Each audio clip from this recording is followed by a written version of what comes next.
యాకోబు పత్రిక 5వ అధ్యాయము మొదటి 6 వచనాలు ఈ అధ్యాయం అంతట్లో నుంచి మనం వాక్యాన్ని నేర్చుకుందాం.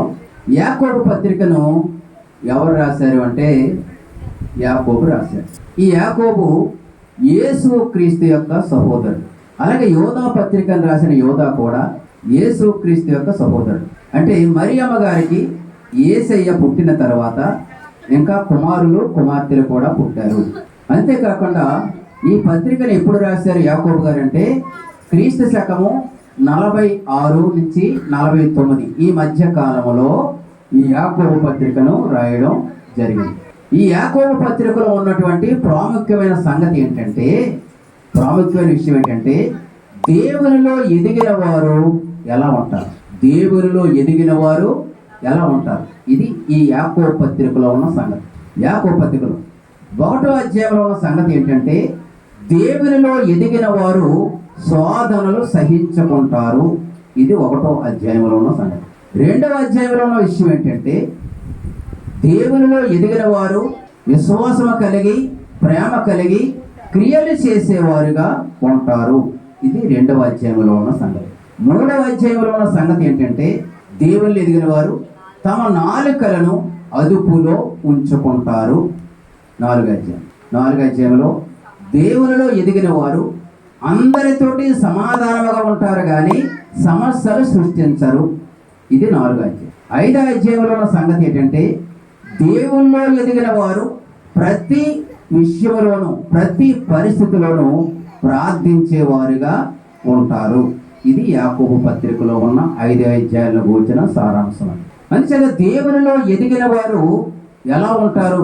ఈ 5వ అధ్యాయంలో మనం చదువుకున్న వాక్యంలో మొదటి విషయం ఏంటంటే అవసరతల కొరకు, ఆర్థిక పరమైన అవసరతల కొరకు ప్రార్థిస్తారు. మొదటి సంగతి అది.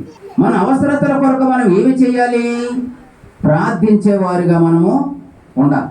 మన అవసరతల కొరకు మనం దేవుని సన్నిధిలో ప్రార్థించేవారుగా మనము ఉండాలి. అందుచేత ఇక్కడ మొదటి వ్యక్తులు అంటున్నాడు, ఇదిగో ధనవంతులారా మీ మీదికి వచ్చేది ఉపద్రవములను గూర్చి ప్రలాపించి ఏడుగుడి అన్నాడు. అంచేత ధనము కలిగి ఉండడం తప్పు కాదు. ఎందుకంటే డబ్బు అందరికీ అవసరమే.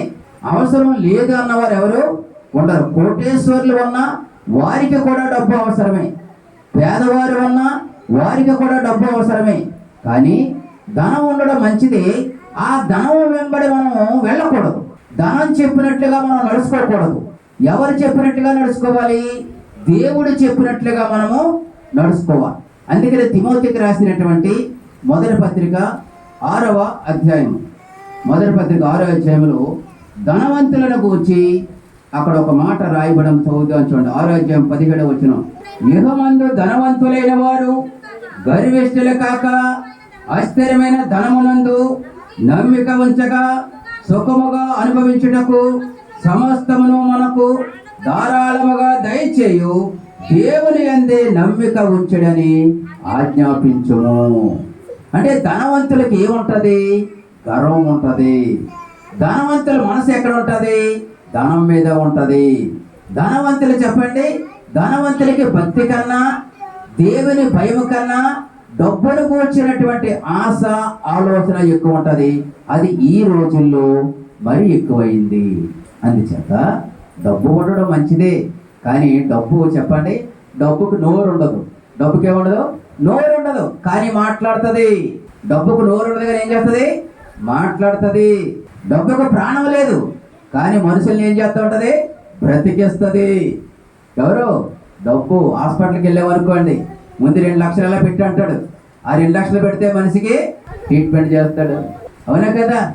డబ్బుకి నోరు ఉండదు కానీ మాట్లాడుతుంది. డబ్బుకి ప్రాణం లేదు కానీ బ్రతికిస్తుంది. డబ్బు చెప్పండి, డబ్బు పడగొడుతుంది. డబ్బు ఏం చేస్తుంది? పడగొడుతుంది. డబ్బు ఇంకేం చేస్తుంది? చెడగొడుతుంది. డబ్బు ఏం చేస్తుంది? చెడగొడుతుంది. అందుకని ఇక్కడ 6వ అధ్యాయంలోనే 10వ వచనం చదవండి. తిమోతి పత్రిక 6వ అధ్యాయం 10వ వచనంలో, ఎందుకనగా ధనాపేక్ష సమస్తమైన కీడులకు మూలము కొందరు దానిని ఆశించి విశ్వాసము నుండి తొలగిపోయి నానా బాధలతో తమ్మును తామే పొడుచుకొనిరి. చూసారా, అన్నిటికి అన్ని సమస్యలకి మూలం ఏంటి? డబ్బే. అంచేత ఈ రోజు మనిషి దేని వెంటబడ్డాడు? డబ్బు వెంటబడ్డాడు. బైబిల్ గ్రంథంలో ఉన్నటువంటి కొంతమంది సేవకులు కూడా డబ్బు వెనకాల పడ్డారు. ఈ రోజుల్లో కూడా చాలా మంది డబ్బు వెనకాల పడుతున్నారు. డబ్బు చెడగొడుతుంది, భక్తి చేయనివ్వదు, ప్రార్థన చేయనివ్వదు, సహవాసానికి రానివ్వదు. ఇంకా ఏమంటది డబ్బు అంటే? నాకు లోటు ఏంటి అంటది. నీతో మాట్లాడేస్తుంది, నీకు లోటు ఏంటి అంటది. డబ్బుకు నోరు లేదు కానీ మాట్లాడుతుంది, ప్రాణం లేదు కానీ ప్రాణం పోతుంది. డబ్బు ప్రాణం కూడా తీసేస్తుంది. డబ్బు అంత భయంకరమైన. ఎవరినైనా నమ్మొచ్చు కానీ డబ్బుని నమ్మకూడదు. మనము ఎవరినైనా మనం నమ్మొచ్చు కానీ ఎవరు నమ్మకూడదు? డబ్బుని నమ్మకూడదు. ఎందుకంటే అది ఒక చోట స్థిరముగా ఉండదు. డబ్బు ఒక చోట స్థిరముగా ఉంటుందా? ఒక చోట స్థిరముగా ఉండదు. అంచేత దేవుడు అంటున్నాడు ఏమన్నాడు? యెహోవామందు ధనవంతులైన వారు గర్విష్ఠులు కాక అస్థిరమైన ధనమునందు నమ్మిక ఉంచక. అస్థిరమైన ధనమునందు నమ్మిక ఎంచక సమస్తమును మనకు ధారాళముగా దయచేయు దేవుని యందు నమ్మిక ఉంచుడి. ఇంకా ప్రసంగి గ్రంథాలు అంటాడు, పోగు చేయు పని పాపాత్ముడిది అన్నాడు. సొలొమోను ఏమన్నాడు? పోగు చేసే పని ఎవరిదంట? పాపాత్ముడిదంట. కొంతమంది పాపాలు చేసి, మోసాలు చేసి, నేరాలు చేసి, ఘోరాలు చేసి డబ్బుని ఏం చేస్తూ ఉన్నారు? సంపాదిస్తూ ఉన్నారు. అందుచేత దేవుడు అంటున్నాడు, ధనవంతులారా, ప్రభువు నమ్ముకున్న బిడ్డలతో అంటున్నాడు, ధనవంతులారా, ధనము మీద మీరు నమ్మిక ఉంచకండి. కొన్నిసార్లు డబ్బుకి రెక్కలు వచ్చి ఎగిరిపోతుంది. అవునే కదా, బైబిల్లో వాక్యం, ధనమునకు రెక్కలు వచ్చాట ఎగిరిపోతుందట. అంచేత న్యాయ వ్యతిరేకంగా డబ్బులు సంపాదించిన వాడు తాను పెట్టని గుడ్లను పొదుగు కౌజ పెట్టలాంటి వాడట. దేవుని పిల్లలుగా మనము డబ్బు సంపాదించాలి, అది న్యాయముగా సంపాదించాలి. ఆ సంపాదన మీద దేవుని ఆశీర్వాదం ఉండాలి. దేవునికి స్తోత్రం కలుగునగా. హల్లెలూయా. అంచేత మనకు చెప్పండి, మనకి ఎన్ని అవసరతలు ఉన్నా చెప్పండి, మనం ఏం చేయాలి? దేవుల్లో ఎదిగిన వాడు ఏం చేస్తాడు ఉంది ఇక్కడే మనం చదువుకున్న యాకోబు పత్రికలో, ఆర్థిక పరమైన అవసరతల కొరకు దేవుని సన్నిధిలో ప్రార్థించేవారుగా మనం ఉండాలి. ఇది మొదటి విషయం. దేవుల్లో ఎదిగిన వారు ప్రార్థిస్తారు. ఏ విషయం కోసం ప్రార్థన చేస్తారు? అవసరతల కొరకు దేవుని సన్నిధిలో ప్రార్థన చేయాలి. మీ బిడ్డల చదువుల కొరకు కావాలని అవసరత కొరకు ప్రార్థన చేయాలి. మీ కుటుంబ అవసరతల కొరకు దేవుని సన్నిధిలో ప్రార్థన చేయాలి. అంచేత ఆర్థిక పరమైన అవసరతలు. అందుకనే ఫిలిప్పీ పత్రిక 4:19 పౌలు గారు ఫిలిప్పీ సంఘానికి ఉత్తరం రాస్తూ అంటాడు, క్రీస్తు యేసునందు మహిమలో దేవుడు మీ ప్రతి అవసరము తీర్చును అన్నాడు. దేవునికి స్తోత్రం కలుగునగాక. అందుకనే దావీదు కూడా అన్నాడు, ఏమన్నాడు? యెహోవా నా కాపరి, నాకు లేమి కలగదన్నాడు. దేవుడు మన అవసరతలు తీరుస్తాడు. దేవుడు చెప్పండి, దేవుడు ఏం చేస్తాడు? మన అవసరతలు తీరుస్తాడు. అవసరతలు తీర్చే దేవుడు. అందుచేత మనం ఏం చేయాలి? దేవుని సన్నిధిలో ప్రార్థన చేయాలి. దేవునిలో ఎదిగిన వాడు ప్రార్థన చేస్తాడు. దేవునిలో ఎదగలవాడు అంటాడు కదా. దేవుడు ఏం చేశాడు? దేవుడు ఏం చేయాడు చెప్పు? ఎంతకాలం మందిరానికి వెళ్తున్నావు, ప్రభువు నమ్ముకున్న దేవుడు ఏం చేయాడు చెప్పు? నువ్వు పూర్తిగా మారి దేవునిలో ఎదిగితే నీ పరిస్థితులు ఎప్పుడో మారిపోదు. ఆశీర్వాదకరమైన స్థితిలోకి నువ్వు ఎప్పుడో వచ్చేద్దాము, దీవెనకరమైన స్థితిలోకి ఎప్పుడో వచ్చేద్దాము. దేవుడు నేను కొంచెం దీవించగానే, ఆశీర్వదించగానే ఇక్కడతో దీవెన చాలని ఆ దీవెన గట్టిగా పట్టుకొని ఏం చేస్తున్నాం? ఆ దీవెన దగ్గర ఆగిపోతూ ఉన్నాం. అంచేత దేవుడు అంటే ఉన్నాడు, ఆయన దీనిని దీవించేవాడు, ఆశీర్వదించేవాడు, నీ అవసరతలు తీర్చే దేవుడు. నేను కూడా నా అవసరతల కొరకు ప్రతిరోజు దేవుని సన్నిధిలో ప్రార్థన చేస్తూనే ఉంటాను. పరలోక ప్రార్థనలో కూడా యేసే చెప్పాడు, ఏమని? మా అనుదినాహారం నాకు దయచేయము. అంటే ప్రతిరోజు మన అవసరతల కొరకు మనం దేవుని మీద ఆధారపడే బిడ్డలుగా మనము ఉండాలి. మన దేవుడు మన అవసరతలు తీరుస్తాడు. ఆయన అంచేత అవసరతలు తీర్చే దేవుడు ఉన్నాడు కదా అని మనం విశ్వాసంతో ఆయన వెంబడిస్తూ మనం చేసుకోగలిగిన పని ఏదన్నా ఉంటే చేసుకోవాలి. దేవుడు ఎవరికి ఏ పని అప్పగించాడో, దేవుడు ఎవరికి ఏ బాధ్యత అప్పగించాడో, ఏ పని మీరు చేసుకుంటూ ఉన్నారో ఆ పని నమ్మకంగా చేసుకుంటూ, ఆ పనిలో నమ్మకముగా ఉంటూ దేవుడు మిమ్మల్ని దీవించే కొలది, ఆశీర్వదించే కొలది, మీ కష్టార్జితముల నుంచి దేవుని పరిచయం కొరకు మీరు సహకరిస్తూ ఉంటే మీరు చేసిన వాటికంటే మరీ శ్రేష్టమైన ఆశీర్వాదాలు దేవుడు అనుగ్రహిస్తాడు. అంచేత అవసరతల కొరకు ఏం చేయాలి? ప్రార్థించాలి. కొంతమంది పనులు చేయించుకుంటారు, డబ్బులు ఎవరు. ఇక్కడ అదే ఉంది 4వ వచనంలో, ఇదిగో మీ చేలు కోసిన పనివారికి ఇయ్యక మీరు మోసముగా బిగబట్టిన కూలి మొరపెట్టుచు ఉన్నది. మీ కోతవారి కేకలు సైన్యములకు అధిపతి ప్రభువు యొక్క చెవులలో చొచ్చి ఉన్నవి. కూలివారు కూడా మొరపెడితే, కూలి ఇవ్వకపోతే ఆ కూలి మొరపెడతాడు దేవుడికి. కూలివాడు ఏం చేస్తాడు? మొరపెడతాడు. సాయంత్రం వరకు పని చేస్తాడు, సాయంకాలం డబ్బులు వస్తాయి, ఈ డబ్బులు పట్టుకొని వెళ్ళి నా ఇంటి వారి అవసరాలు తీర్చుకోవాలని ఆశ చూస్తాడు సాయంత్రం వరకు. సాయంకాలం పని అయిన తర్వాత డబ్బులు కానీ చేతికి రాకపోతే ఎంతో బాధపడుతుంటాడు. ఏమండి ఇంట్లో ఏమీ లేవండి, కనీసం ఒక 100-200 ఇవ్వండి, ఏదైనా సామాన్లు పట్టుకెళ్ళాలి ఇంటికంట. అయితే కష్టపడిన వారు ఎలాంటి బాధ్యతలు కూడా మర్చిపోయి సాయంకాలం అయ్యేసరికి వారి కష్టార్జితానంతా వృధా చేసుకుంటున్న వాళ్ళు కూడా ఉన్నారు. మన కష్టార్జితం వృధా కాకుండా ఉండాలి అంటే, ఆ కష్టార్జితం మీద దేవుని ఆశీర్వాదం నిలిచి ఉండాలి అంటే, ఆ కష్టార్జితంలో నుంచి దేవుని పనికి సహకరించేవారుగా మనము ఉండాలి. లేకపోతే ఎంత పట్టుకొచ్చినా సిల్లి సంచులు వేసినట్టే అయిపోతుంది. అందుకని మన సంపాదన మీద ఏముండాలి? దేవుని ఆశీర్వాదం ఉండాలి. అంచేత మన అవసరతల కొరకు దేవుని సన్నిధిలో ఏం చేయాలి? ప్రార్థన. ఆర్థిక పరమైన అవసరతల కొరకు దేవుని సన్నిధిలో ప్రార్థన చేయాలి. దేవా, నా పరిస్థితులు మార్చండి, నా బిడ్డలను దీవించండి, నా కుటుంబాన్ని దీవించండి, ఆశీర్వదించండి అని దేవుని సన్నిధిలో మనం ప్రార్థన చేస్తే దేవుడు గొప్ప కార్యాలు చేస్తాడు. దేవుని కొరకు మనం ఏది చేస్తామో దానిని దేవుడు ఆశీర్వాదకరంగా మార్చేటువంటి వాడు. అందుచేత మన పరిస్థితులు కాదు చూడటం, మన పరిస్థితులను మార్చగల దేవుని వైపు చూస్తూ ఆయన చెప్పినట్టుగా నడుచుకుంటూ మన అవసరతల కొరకు ఆయన సన్నిధిలో ప్రార్థన చేస్తూ ఉంటే ఆయనే మనలను దీవించి ఆశీర్వదించేవాడు. దేవునికి స్తోత్రం కలుగునుగాక. హల్లెలూయా. మొదటి విషయం ఏంటి చెప్పండి? మొదటి విషయం ఏంటి? ఆర్థిక అవసరతల కొరకు దేవుని సన్నిధిలో ప్రార్థన చేయాలి. రెండవ సంగతి రెండవ విషయాన్ని చదువుతాం. చూడండి 9వ వచనం. సహోదరులారా, మీరు తీర్పు పొందకుండు నిమిత్తము ఒకరి మీద ఒకడు సనగకుడి. ఇదిగో న్యాయాధిపతి వాకిట నిలిచి ఉన్నాడు. అంటే 7వ వచనం కూడా, సహోదరులారా, ప్రభు రాకడ వరకు ఓపిక కలిగి ఉండి చూడుడి.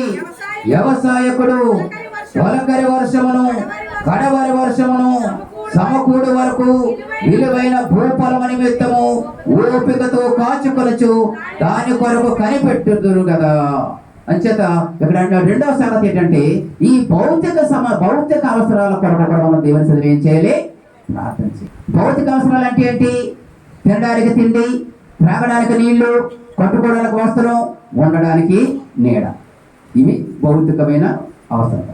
ఈ అవసరతల కొరకు కూడా మనం ఏం చేయాలి? దేవుని సన్నిధిలో ప్రార్థన చేయాలి. ప్రార్థన చేస్తే వ్యవసాయకుడు ఏ విధంగా అయితే ఓపికతో కనిపెట్టుకుని ఉంటాడో, తొలకరి వర్షం కొరకు కడవరి వర్షం కొరకు ఓపికతో కనిపెట్టుకుని విత్తనాలు చెల్లి పంట కొరకు ఎలా ఎదురు చూస్తాడో, మనము కూడా ఈ భూ సంబంధమైన భౌతికమైనటువంటి అవసరతల కొరకు దేవుని సన్నిధిలో కనిపెట్టి ప్రార్థన చేసే బిడ్డలుగా మనము ఉండగలగాల. దేవునికి స్తోత్రం కలుగునగాక. దేవుడు మన అవసరతలు తీరుస్తాడు. ఒకవేళ ఎవరికైనా బాగోలేదనుకోండి, ఎవరికైనా బలహీనంగా ఉందనుకోండి, అలాంటి సమయాలలో కూడా ఏం చేయాలి చెప్పండి? ప్రార్థనే చేయమని చెప్తున్నాడు. చదువుతాడు 14వ వచనం. మీలో ఎవడైనాను రోగి అయి ఉన్నాడా, అతడు సంఘపు పెద్దలను పిలిపింపవలెను. వారు ప్రభువు నామమున అతనికి నూనె రాసి అతని కొరకు ప్రార్థన చేయాలి. ఈ భౌతికమైన విషయాల్లో కొన్నిసార్లు శరీరం బలహీనమైపోతుంది. ఈ శరీరానికి బలహీనత వచ్చినప్పుడు ఏం చేయాలట? ప్రార్థన చేయాలి. మీలో ఎవరికైనా శ్రమ సంభవించినా అతడు ప్రార్థన చేయాలి. మీలో ఎవరికైనా సంతోషం కలిగినా వాడి కీర్తనలో పాడాలి. కీర్తనలు పాడడం అంటే ఏంటి? ప్రభువుని స్తుతించాలి, పాటలు పాడి ప్రభువుని గణపరిచే వారిగా మనం ఉండాలి. ఈ భౌతిక సంబంధమైన అవసరతల కొరకు కూడా మనం ఏం చేయాలి? ప్రార్థన చేయాలి. ఆర్థిక పరమైన అవసరాల కొరకు ప్రార్థన చేయాలి. భౌతికమైన అవసరాల కొరకు కూడా మనం ఏం చేయాలి? ప్రార్థన చేయాలి. అంటే ఈ పనులు ఎవరు చేయగలుగుతారు? దేవునిలో ఎదిగిన వాడు, దేవుని మీద ఆధారపడిన వాడు దేవునికే మొర్ర పెట్టుకుని, దేవా నా పరిస్థితులు మార్చు, నా అవసరతలు తీర్చు, నా అక్కర్లకు తీర్చు అని అంటారు. దేవునికి స్తోత్రం కలుగునగా. హల్లెలూయా. అందుచేత ప్రభువుని ఎరిగినటువంటి మనము స్వతహాగా ప్రార్థించేవారుగా మనము ఉండాలి. ఎన్ని విషయాలేని 2. 3వ విషయం కూడా చదువుతుంది. 17వ వచనం. ఏలియా మన వంటి స్వభావము గల మనుషుడే. వర్షింపకుడినట్లు అతడు ఆసక్తితో ప్రార్థన చేయగా 3.5 సంవత్సరముల వరకు భూమి మీద వర్షింపలేదు. అతడు మరలా ప్రార్థన చేయగా ఆకాశం ఏమించిందంట? వర్షం ఇచ్చెను. అంచేత 3.5 సంవత్సరాల వర్షం కురవలేదు అంటే ఏలియాకు ఒక్కడికే కురలేదా? అందరికీ కురలేదా? ఏలియా ఉన్న ఊర్లోనే కురలేదా? మొత్తం దేశం అంతా కురలేదా? చెప్పండి. ఏలియా ఉన్న ఊర్లోనే వర్షం పడలేదా, లేకపోతే దేశం అంతా వర్షం పడలేదా? డౌట్ మళ్ళీ మనకి. దేశం అంతా వర్షం పడలేదు. ఏలియా ప్రార్థన చేశాడు, వర్షాన్ని ఆఫ్ చేయను ఆయన. ఎందుకు? చెడుతనం ఎక్కువైపోయింది కాబట్టి, ఈ ప్రజల్ని ఎంత భయభక్తులు లేకుండా ఉన్నారు కాబట్టి, ఇష్టానుసారంగా బ్రతుకుతూ ఉన్నారు కాబట్టి, దేవా ఆకాశాన్ని మూసేయి అన్నాడు. అంతే. ఆ సమయంలో దేశం అంతా ఏముంది? కరువు. దేశమంతా కరువు. చిన్నపిల్లలను చంపుకొని తినేవారట. ఈ రోజు నీ పిల్లల్ని చంపుకుందా, రేపు నా పిల్లల్ని చంపుకుందామని పిల్లల్ని చంపుకొని తినేవారట. ఆకలి తట్టుకోలేక పావురపు రెట్టను కూడా కొనుక్కొని తిన్నారట. ₹1 పావురపు రెట్ట వచ్చిందట. పావురపు రెట్టను కూడా వాళ్ళు ఏం చేశారు? ఎన్నారట. పావురపు రెట్ట అంటే పావురపు పెంట కాదు. పావురపు రెట్ట అంటే అదొక సిట్టు. పావురపు రెట్ట అంటే అదొక సిట్టు అనమాట. ఆ సిట్టు నుంచి వచ్చే కొనుక్కొని తినేవారు అనమాట. మన వాళ్ళు పావురపు రెట్ట అంటే ఎవరుకుంటున్నారు? పావురపు పెంట అనుకోకండి, అదొక సిట్టు అనమాట. అంటే కరువు అంత తీవ్రంగా ఉంది అక్కడ. అలాంటి సమయంలో ఏలియా మరలా దేవుని సన్నిధిలో ప్రార్థన చేశాడు. దేవా, ఈ ప్రజలు ఆకలి తట్టుకోలేకపోతున్నారు, కరువు తీవ్రమైపోయింది, ప్రజలు చచ్చిపోతూ ఉన్నారు, పశువులు చచ్చిపోతూ ఉన్నాయి, చెట్లు ఎండిపోతూ ఉన్నాయి, అంచేత నువ్వు మరలా వర్షాన్ని దయచేయి అని ప్రార్థన చేయగా దేవుడు మరలా వర్షాన్ని కురిపించాడు. ఇది ఏ సమస్య? ఏలియా సమస్య, దేశ సమస్య? దేశ సమస్య. అంచేత దేశంలో ఉన్న సమస్యల కొరకు కూడా మనం ఏం చేయాలి? ప్రార్థన చేయాలి. మన దేశంలో చాలా సమస్యలు ఉన్నాయి. మన దేశంలో ఉన్న అనేకమైన సమస్యల్లో ఒక సమస్య ఏంటంటే నిరుద్యోగము. చదువుకున్న వాళ్ళకి చదువు తగ్గ ఉద్యోగాలు లేవు. 2వ సమస్య ఏంటి చెప్పండి? పేదరికము. 2వది ఏంటి? పేదరికము.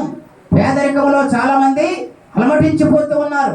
కొన్ని ప్రాంతాలలో చెప్పండి 3 పూటలు తినడానికి తిండి దొరకని ప్రజలు ఎంతో మంది ఉన్నారు. ఈ ఆహారం తిన్నప్పుడు మనం ప్రార్థన చేయాలి. ఏమని? దేవా, మాకు ఎంత మంచి ఆహారం ఇచ్చావు, ఎలాంటి ఆహారం లేని వారు కూడా ఆహారం దయచేది అంటే చేశారు ఎప్పుడన్నా? ఉడికి ఉడకడంతో వేడిగా చెప్పండి. అటు తిరగా ఒకటి లోపల వేసాడు, ఇటు తిరగా. మొదటి ఏం చేయాలి? ఆహారం ముందు పెట్టుకుని ఏం చేయాలి? ప్రార్థన చేయాలి. దేవా, ఈ ఆహారం ఇచ్చినందుకు నీకు వందనాలు, ఎలాంటి ఆహారం లేని వారు కూడా ఆహారము దయచేయాలి. అలాగే నూతన వస్త్రాలు కొనుక్కున్నారనుకోండి, ఆ నూతన వస్త్రాలు కూడా చేతితో పట్టుకుని ఏం చేయాలి? ప్రార్థన చేయాలి. ప్రార్థన చేయకముందే వేసేసుకుని ఫోటో తీసేసుకుంటున్నారు. ఆ నూతన వస్త్రాలు చేతితో పట్టుకుని ప్రార్థన చేయాలి. దేవా, ఈ వస్త్రాలు ఇచ్చినందుకు వందనాలు, ఎలాంటి వస్త్రాలు లేని వారు కూడా వస్త్రాలు దయచేయని అయినా. అలాగే డబ్బులు చేతికి వచ్చాయనుకోండి, వెంటనే బ్యాంకులు పెట్టేయడం కాదు. ఏం చేయాలి? చేతితో పట్టుకుని, దేవా నాయన నా కష్టాలు చెప్తాను దీవించవు, నేను ఈ నెలలో ఎంత ఆదాయం వచ్చింది, నీకు వందనాలు తండ్రి అని ప్రార్థన చేస్తాను. ప్రతి విషయంలోనూ కూడా. అంచేత ఇక్కడ ఏలియా ఏ సమస్య వరకు ప్రార్థన చేస్తున్నాడు చెప్పండి? దేశ సమస్య వరకు ప్రార్థన చేస్తున్నాడు. మన దేశంలో అనేకమైన సమస్యలు ఉన్నాయి కాబట్టి ఆ సమస్యల కొరకు ప్రార్థన చేయాలి.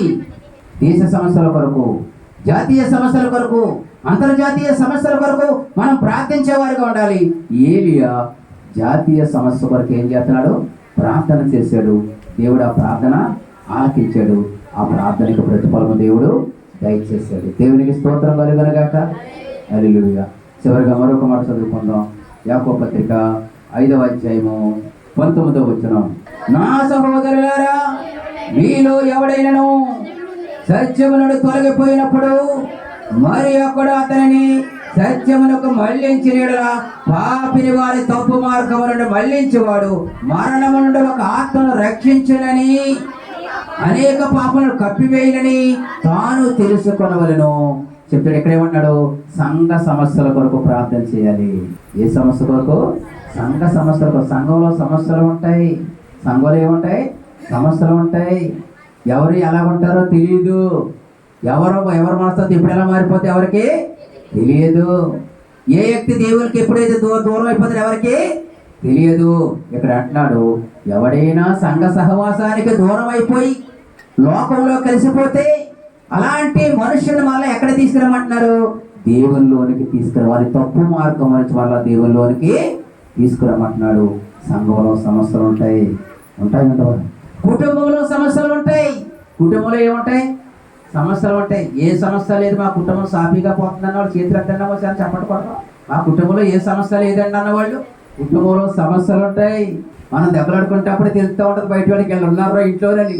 ఇంట్లో చేకేక అరుపు ఎనబడలేదు అనుకోండి, వీళ్ళు ఉన్నారో లేదు ఎవరికి తెలియదు వెళ్ళిపోతూ ఉంటారు. సమస్యలు ఉంటాయి, సంఘంలో సమస్యలు ఉంటాయి.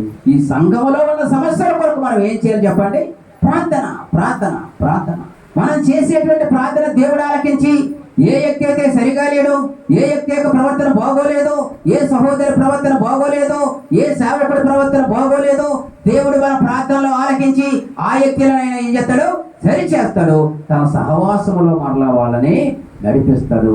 ఒకవేళ మనకు తెలిసిన వారు ఎవరైనా దేవుని సహవాసానికి దూరముగా ఉంటే, సంఘ సహవాసానికి దూరముగా ఉంటే, వారు దూరముగా ఉన్నారని మనకు తెలిస్తే, అర్థమైతే, అలాంటి వారిని కూడా మనం దేవుళ్ళకి ఏం చేయాలి? నడిపించుకోగలగాలి, నడిపించాలి. అందుచేత దేవునిలో ఎదిగిన వారు చెప్పండి ఏం చేస్తారు? స్వతహాగా ప్రార్థించే వారిగా ఉంటారు. యాకోబు పత్రికలో ఉన్న సంగతి. అంటే ఏ విషయాల కొరకు ప్రార్థన చేయాలి? మొదటిగా ఆర్థిక విషయాల కొరకు ప్రార్థన చేస్తారు. రెండవది భౌతిక విషయాల కొరకు ప్రార్థన చేస్తారు. మూడవది దేశ సమస్యల కొరకు ప్రార్థన చేస్తారు. నాలుగవది సంఘ సమస్యల కొరకు ప్రార్థన చేస్తారు. అందుచేత మనం దేవుడు ఎలా ఉండాలని కోరుకుంటున్నాడు? మనం కూడా దేవుల్లో ఎదిగి ప్రార్థించేవారిగా ఉండాలని దేవుడు కోరుకుంటూ ఉన్నాడు. కాబట్టి మనం అందరం కూడా ప్రార్థించే వారిగా ఉందాం. అట్టి కృప, అట్టి ఆశీర్వాదము ప్రభు మనందరికి అనుగ్రహించునుగాక. ప్రార్థన చేసుకుందాం. ప్రేమగల మా తండ్రి, కృపగల మా యేసయ్య, దయగల మా తండ్రి, సర్వశక్తి కలిగిన మా ప్రియ పరలోకపు దేవ, నీకే స్తుతులు స్తోత్రాలు చెల్లిస్తూ ఉన్నాం. వినని మీ మాట ప్రకారంగా జీవించడం అందరికీ నేర్పించండి. మీ కృపలో వర్ధిల్లుటకు సహాయం చేయండి. యేసు నామమున అడుగుచున్నాము తండ్రి, ఆమేన్.